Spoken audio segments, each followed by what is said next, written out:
میرا دل مقام حبیب ہے۔ اعوذ باللہ من الشیطان الرجیم، بسم اللہ الرحمن الرحیم۔ خواتین و حضرات، السلام علیکم ورحمۃ اللہ وبرکاتہ مغفرتہ۔ پروگرام احکام شریعت اور فقہ حنفی سے متعلقہ مسائل کے ساتھ ایک دفعہ پھر آپ کی خدمت میں شرف حاضری حاصل ہے۔ آج سے انشاءاللہ میرا ارادہ ہے کہ چونکہ رمضان کی آمد ہے، رجب شریف آ چکا ہے، بیچ میں شعبان اور پھر رمضان، اور اکثر ہمارے مسلمان بھائی اور بہن رمضان میں اپنی زکاتیں نکالتے ہیں، اور زکوٰۃ سے متعلقہ مسائل کے سلسلے میں بہت سے ایسے بھی افراد ہوتے ہیں جو زیادہ معلومات نہیں رکھتے ہیں۔ لہذا بعض ایسے ہوتے ہیں جو بیجا زکاتیں نکال رہے ہوتے ہیں، اور بعض ایسے ہوتے ہیں کہ جو زکوٰۃ ان پہ فرض ہے اس کی صحیح ادائیگی سے کم علمی کی بنا پر محروم ہو رہے ہوتے ہیں۔ تو آج سے اب جو انشاءاللہ ہمارے احکام شریعت آتے رہیں گے، اس میں پہلے زکوٰۃ کا بیان کرتا رہوں گا، اور پھر انشاءاللہ جب یہ کمپلیٹ ہو جائے گا تو پھر ہم روزوں کے مسائل پر آئیں گے، تاکہ رمضان کی آمد سے پہلے مسائل کے اعتبار سے اس کی مکمل طور پہ تیاری کرنے میں کامیاب ہو جائیں۔ زکوٰۃ یاد رکھیں کہ مال کی ایک مخصوص مقدار کا نام ہے جو مسلمان پر ادا کرنا، کسی دوسرے غریب تک پہنچانا فرض ہوتا ہے، لیکن اس کی کچھ مخصوص شرائط ہوتی ہیں۔ ان شرائط کا لحاظ کرتے ہیں، جب وہ شرائط کسی مسلمان میں پائی جاتی ہیں تو ہم کہتے ہیں جی آپ پہ زکوٰۃ فرض ہو گئی، یعنی آپ کو زکوٰۃ نکالنی ہے۔ وہ شرائط میں آپ کی خدمت میں عرض کرتا ہوں۔ تو خلاصہ کلام زکوٰۃ کی تعریف کا یہ ہوگا کہ زکوٰۃ مال کی ایک مخصوص مقدار کا نام ہے جو ایک مسلمان کے پاس مخصوص مقدار میں مال کے مخصوص شرائط کے ساتھ جمع ہو جانے کے بعد فرض ہو جاتی ہے کہ کسی شرعی فقیر تک پہنچائی جائے۔ تو خلاصہ کلام یہ ہوا کہ ہمیں پہلے معلوم ہونا چاہیے کہ اس کی شرائط کیا کیا ہیں، پھر ہمیں پتہ چل جائے گا کہ وہ مال کی مخصوص مقدار ہمارے پاس ہے اور مخصوص شرائط کے ساتھ ہے کہ جس پر اب ہمیں زکوٰۃ نکالنی ہے۔ پھر ہمیں زکوٰۃ کا ایک مخصوص حصہ، یعنی رقم کا ایک مخصوص حصہ، مال کا ایک مخصوص حصہ نکال کر شرعی فقیر تک پہنچانا ہوتا ہے، اور وہ تمام تعریفات وغیرہ سب چیزیں تفصیل سے ہم آپ کی خدمت میں عرض کریں گے۔ تو جن لوگوں پہ زکوٰۃ فرض ہوتی ہے، یہ پہلے ایک غلط فہمی کا ازالہ کر لیجئے کہ ہمارے ہاں ایسا ہوتا ہے کہ اکثر ہمارے گھر کے معاملات بڑوں کے سپرد ہوتے ہیں۔ مثال کے طور پہ بعض اوقات تو والد صاحب وہ زکوٰۃ بھی دیں گے، وہ فطرہ بھی ادا کریں گے، وہ قربانی کا معاملہ بھی کریں گے، وہ سب انہی کو ہم سونپ دیتے ہیں، اور یہ نہیں سوچتے کہ زکوٰۃ اصل میں گھر کے سرپرست پر نہیں، زکوٰۃ صرف شوہر پر نہیں بلکہ زکوٰۃ مسلمان پر ہے، اور مسلمان کی مختلف حیثیتیں ہیں۔ وہ دادا بھی ہو سکتا ہے، نانا بھی، دادی، نانی، بیٹا، بیٹی، پوتا، پوتی، نواسا، نواسی، شوہر، بیوی، ماں، باپ، وہ سب ہو سکتا ہے۔ مسلمان ہے تو اس پہ مخصوص شرائط کے ساتھ زکوٰۃ فرض ہوگی۔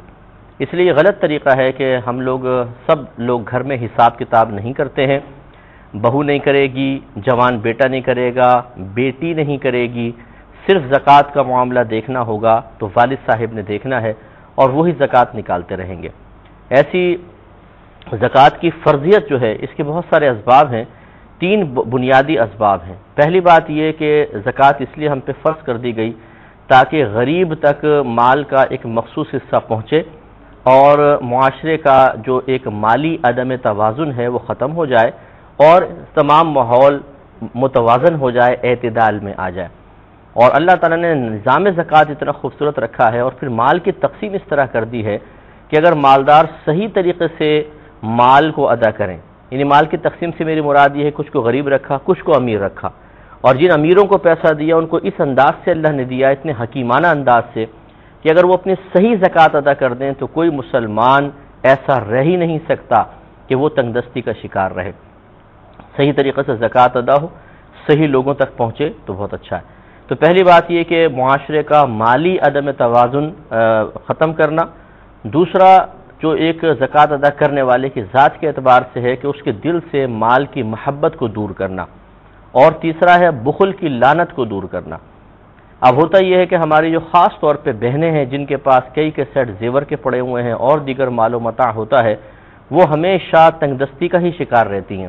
جی ہم کہاں سے زکوٰۃ دیں، ہمارے پاس تو سونا، ہم کون سا کماتی ہیں، ہمارے شوہر ادا کریں گے، تو اب جو ان کے اپنے مال میں ایک غریب کا حق تھا وہ ادا نہ ہوا، ان کے دل سے مال کی محبت دور نہ ہوئی، اور یہ بخل میں مبتلا ہوئی کہ اللہ تعالیٰ کی راہ میں جہاں پیسہ خرچ کرنا فرض ہے، ضروری ہے، وہاں پر پیسہ خرچ نہ کیا، یہی بخل ہے، تو بخل کی لعنت میں بھی گرفتار ہوئیں، جو حرام اور گناہ کبیرہ ہے۔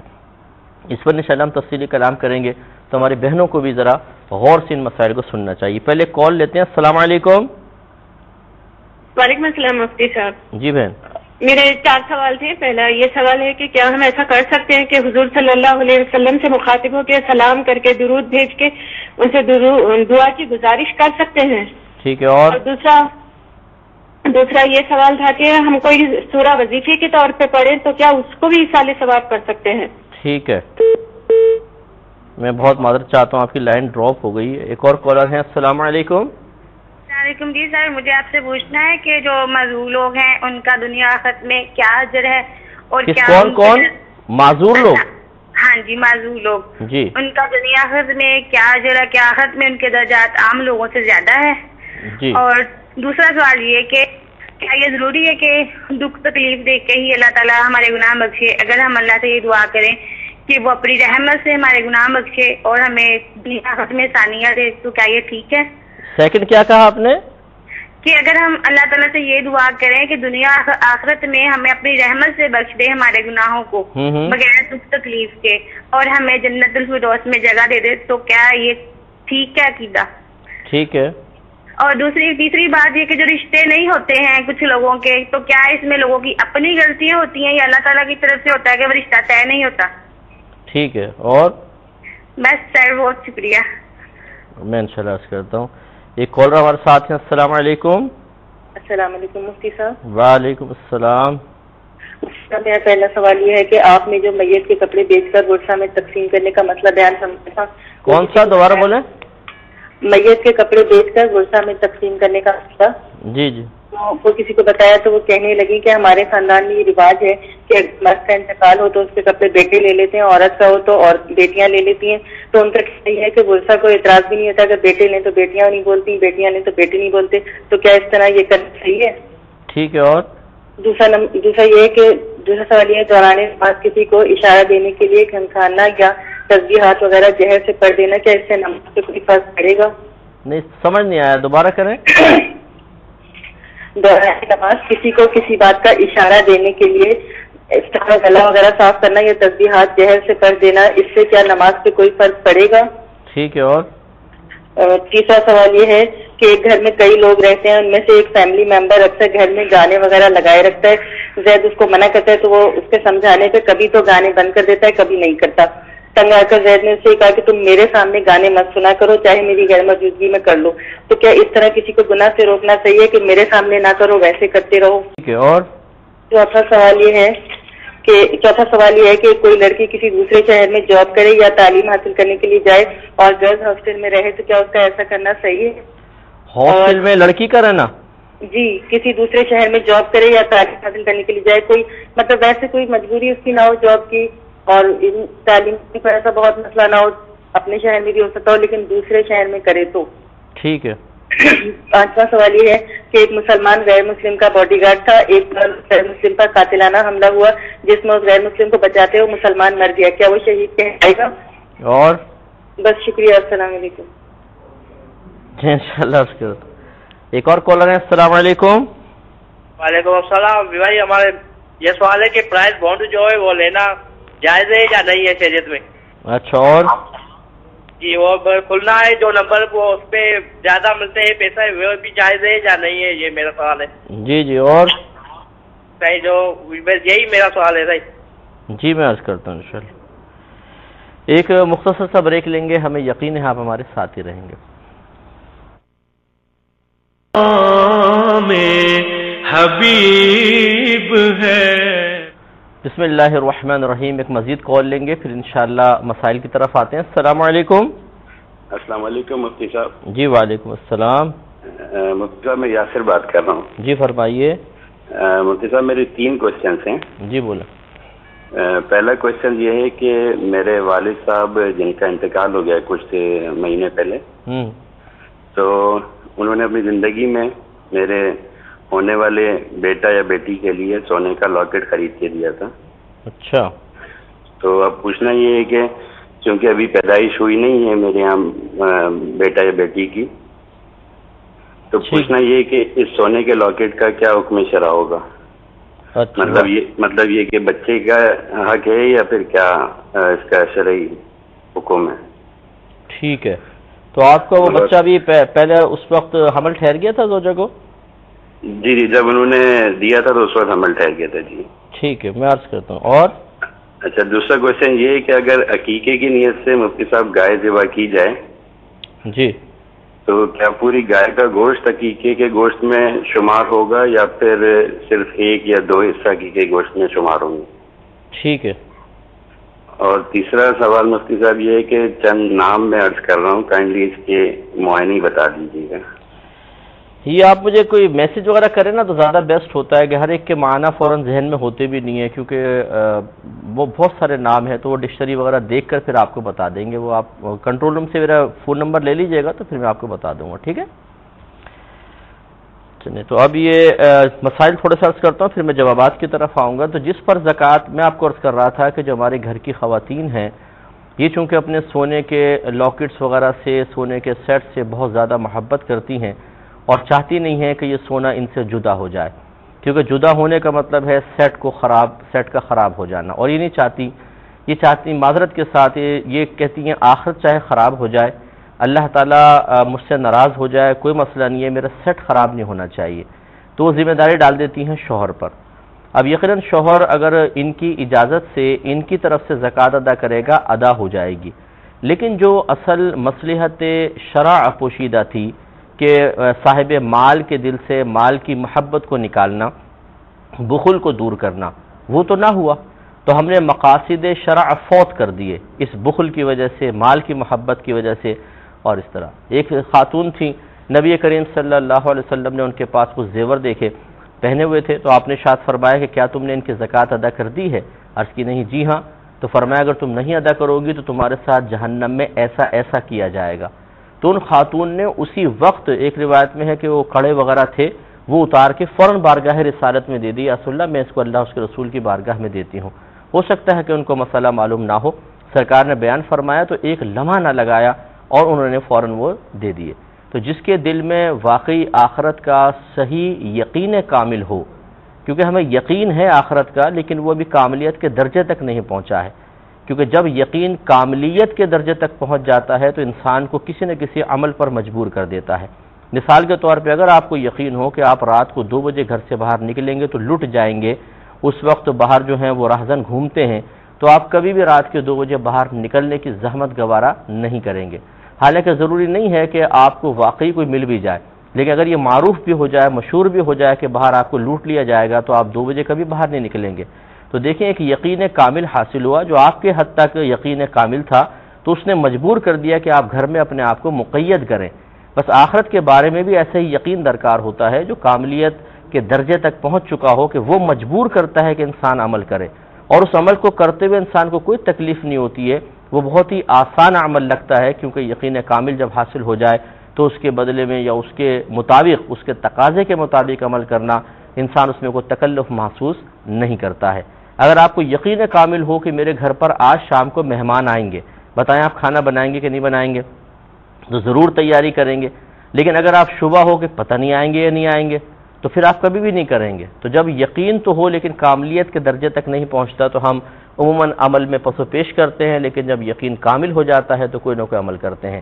ایسی آخرت کا اگر یقین کامل ہے جو ہمارے سرکار نے اطلاعات دی کہ جو سونے کی زکوٰۃ یا چاندی کی زکوٰۃ ادا نہیں کرے گا تو ان کو آگ پہ گرم کیا جائے گا اور اس سے پھر پہلو کو داغا جائے گا اور عذاب دیا جائے گا. اس وقت یہ سیٹ جو ابھی بڑے عزیز ہیں اور جن کو پہن کر ہماری بہنیں شادی بیاہ میں زینت کا مظاہرہ کرتی ہیں اور خواتین پوچھتی ہیں اللہ یہ سیٹ تو بہت اچھا ہے، کتنے کا لیا بتائیے گا ذرا، اور وہ بالکل اٹھلاتی ہوئی ادھر سے ادھر گھومتی رہتی ہیں، اور جب زکوٰۃ ادا کرنے کی باری آتی ہے تو بخل اتنا غالب آتا ہے، بولتی ہم تو ہاؤس وائف ہیں، ہم تو کچھ کماتے نہیں، ہم کہاں سے ادا کریں.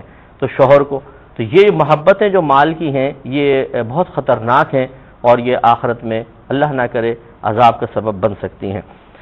اس لیے ہر گھر کے جتنے بھی افراد ہیں وہ اپنا اپنا محاسبہ کریں اور ان شرائط کو اپنی ذات میں تلاش کریں۔ نمبر 1، زکوٰۃ کی پہلی شرط ہے کہ انسان مسلمان ہو، کافر پر زکوٰۃ واجب نہیں۔ لہٰذا اگر کوئی حالت کفر میں تھا اور بڑا کروڑ پتی تھا پھر وہ مسلمان ہوا تو اب یہ نہیں کہ زبان کفر کی بھی زکوٰۃ اس کو ادا کرنی پڑے گی، صرف مسلمان پر زکوٰۃ فرض ہوتی ہے، کافر پہ نہیں۔ دوسرا یہ کہ وہ عاقل ہو، پاگل و مجنون پہ زکوٰۃ فرض نہیں ہوتی۔ تیسرا یہ کہ وہ بالغ ہو، نابالغ پر زکوٰۃ فرض نہیں ہوتی۔ لہٰذا یہ یاد رکھیں کہ بعض اوقات ایسا ہوتا ہے کہ ماں باپ اپنی بچیوں کے لیے کچھ سیو کر کے رکھ دیتے ہیں، ان کے نام کا پیسہ رکھ دیتے ہیں، ان کا نام کا زیور لے کر رکھ دیتے ہیں۔ میں نے آپ کو پہلے بھی مسئلہ بتایا تھا کہ نابالغ بچوں کے لیے جیسے ہی ماں باپ کچھ خریدیں گے ان کے قصد و ارادے سے وہ بچے کے ملک میں داخل ہو جاتا ہے، چاہے آپ اس کو حقیقتاً قبضہ نہ بھی دیں، اور اس میں پھر ماں باپ کو بغیر شدید حاجت کے آپ اس چیز میں تصرف بھی نہیں کر سکتے کیونکہ وہ بچے کا ہو چکا، اور نابالغ پہ زکوٰۃ فرض نہیں ہوتی۔ لہٰذا بلوغت تک اگر بالفرض بیٹی کے لیے 2-3 سیٹ سونے کے رکھ دیے ہیں تو بلوغت تک نہ والدین پہ زکوٰۃ ہے نہ بچے پر۔ والدین پہ اس لیے نہیں ہے کہ یہ سونا ان کی ملک نہیں ہے، اور بچی پہ اس لیے نہیں ہے کہ وہ بھی نابالغہ ہے اور نابالغہ پر زکوٰۃ فرض نہیں ہوتی ہے۔ اسی طرح کوئی پلاٹ لے کے رکھ دیا ہے بچی کے لیے، بچی کے نام کر دیا کہ جب یہ بالغہ ہوگی ہم اس پلاٹ کو بیچ کر اس سے اس کی شادی کر دیں گے۔ اب یہ جو بیچنے کی نیت سے پلاٹ خریدا جاتا ہے یہ ہوتا ہے مال تجارت، خالصتاً اگر بیچنے کی نیت سے لیا ہے یہ مال تجارت ہے، اور مال تجارت پر سال بسال زکوٰۃ بنتی ہے۔ لیکن چونکہ یہ نابالغہ بچی یا بچے کے نام کر دیا گیا ہے، چاہے مطلب ڈاکومنٹس میں نہ ہو، آپ نے ارادہ کیا بس یہ بچہ بچی کا ہو گیا، تو اس پر جب تک وہ بالغ نہیں ہو جاتے ان پہ زکوٰۃ فرض نہیں ہوگی۔ آج اتنا ہی رکھتے ہیں کیونکہ جوابات سوالات بہت سارے ہیں، میں انشاءاللہ نیکسٹ پروگرام میں زیادہ تفصیل سے مزید عرض کروں گا۔ بہن نے فرمایا کہ کیا ہم نبی کریم صلی اللہ علیہ وسلم کو مخاطب کر کے درود اور سلام پڑھ سکتے ہیں، یعنی اے اللہ کے رسول آپ پہ درود ہو، یا رسول اللہ آپ پہ سلام ہو، اور اسی طرح کیا ان سے دعا کی گزارش کر سکتے ہیں کہ آپ ہمارے لیے دعا کریں؟ دیکھیں یہاں دو چیزیں ہیں، ایک تو آپ یہ کہ آپ روضہ رسول پہ کھڑے ہوئے ہیں، سنہری جالیوں کے پاس کھڑے ہوئے ہیں، تو اس میں کسی کا اختلاف نہیں ہے، یہ چند ایک کے ماں سوا کسی کا بھی اختلاف نہیں ہے کہ وہاں پر آپ یا کے صیغے کے ساتھ نہ صرف سرکار صلی اللہ علیہ وسلم کو مخاطب کر سکتے ہیں بلکہ آپ دعا کی گزارش بھی کر سکتے ہیں۔ الصلاۃ والسلام علیک یا رسول اللہ آپ کہہ سکتے ہیں، یا رسول اللہ کرم کیجئے، اللہ تعالیٰ کی بارگاہ میں ہمارے لیے دعا کر دیجئے کہ اللہ تعالیٰ ہمیں یہ عطا فرما دے، تو دعا کی گزارش بھی آپ کر سکتے ہیں۔ ہاں اب اگر آپ وہاں نہیں ہیں بلکہ جیسے آپ پاکستان میں یہاں سے گزارش کرنے کا کیا مسئلہ ہے، تو اس میں یاد رکھیے گا، اور اس میں بھی کسی کا اختلاف نہیں ہے کہ اگر کوئی یہ سمجھتا ہے کہ میں یہاں سے نبی کریم صلی اللہ علیہ وسلم کو مخاطب کروں گا، بتقاضائے بشریت آپ میری آواز نہیں سن سکتے، لیکن اللہ تبارک و تعالیٰ اپنی قدرت عظیمہ سے میری آواز کو، میری فریاد کو بارگاہ رسالت تک پہنچا دے گا، تو اس عقیدے میں کوئی اختلاف نہیں ہے کہ یہ بھی صحیح ہے۔ لہذا اگر آپ نے گزارش کی، سرکار کو صلاۃ والسلام کہا اور آپ نے دعا کی گزارش کی، اور آپ کی نیت، قصد و ارادہ اور عقیدہ یہ ہے کہ اللہ تعالیٰ میری آواز کو وہاں تک پہنچا دے گا اپنی قدرت عظیمہ سے، اور جب پہنچا دے گا تو سرکار سن بھی لیں گے اور کرم فرمائیں گے، تو اس میں کوئی حرج نہیں ہے۔ لیکن اگر دور سے پکارا اور نیت یہ ہے یا عقیدہ یہ ہے کہ اللہ تعالیٰ کے پہنچائے بغیر از خود نبی کریم صلی اللہ علیہ وسلم سن لیتے ہیں، تو اس میں شرک اور کفر کا بالکل شبہ ہے کہ کوئی بھی مخلوق بغیر اللہ تعالیٰ کی عطا کے 2 قدم کی آواز نہیں سن سکتی ہے، چاہے جائے کہ لاکھوں میل دور کی آواز سن لی جائے۔ تعالیٰ کی ذات پر، اس کی صفات پر، اس کی قدرت عظیمہ پر یقین رکھتے ہوئے اگر کوئی یہ سوچے کہ میری آواز سرکار تک اللہ تعالیٰ اپنی قدرت عظیمہ سے پہنچا دے گا، اور جب پہنچائے گا تو آپ سماعت بھی فرما لیں گے، تو قدرت عظیمہ میں بھروسہ کر کے کریں تو کوئی حرج نہیں ہے۔ اور اب یہ عقیدے اتنے واضح ہو چکے ہیں، پہلے دور میں اس پہ بڑے اعتراضات تھے، لیکن آج دیکھیں موبائل اور انٹرنیٹ کی ایجاد نے تمام اعتراضات کو ختم کر دیا۔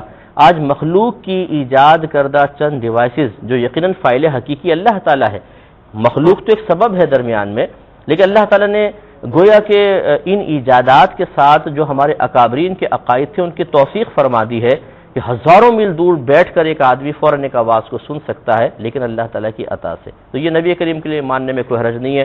مختصر سا بریک لیں گے، باقی سوالات کے جوابات ہوں گے انشاءاللہ اس چھوٹے سے بریک کے بعد۔ میرے ورثہ میں